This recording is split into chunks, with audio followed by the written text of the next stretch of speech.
நமது நாட்டின் எல்லைகளில் போர் மேகங்கள் சூழ்ந்துள்ளது.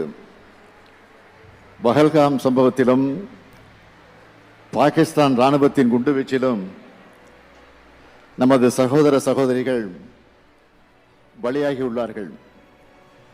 அதற்காக பதிலடி கொடுக்கும் வகையில் தமது உயிரை துச்சமாக மதித்து எல்லையில் நமது இந்திய இராணுவ வீரர்கள் போராடி வருகிறார்கள்.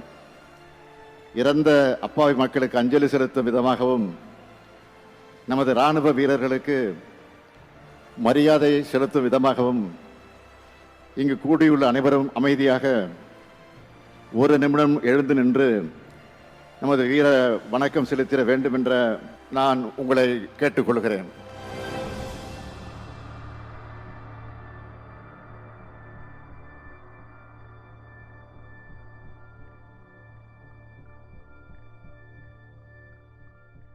உங்கள் பிசினஸை ஃபேஸ்புக், இன்ஸ்டாகிராம் மற்றும் கூகுள் மூலம் அட்வர்டைஸ்மெண்ட் செய்ய ஹாக் நியூஸ் அட்வர்டைஸ்மெண்ட் டீமை ஸ்கிரீனில் தெரியும் நம்பரில் அழைக்கலாம். நன்றி.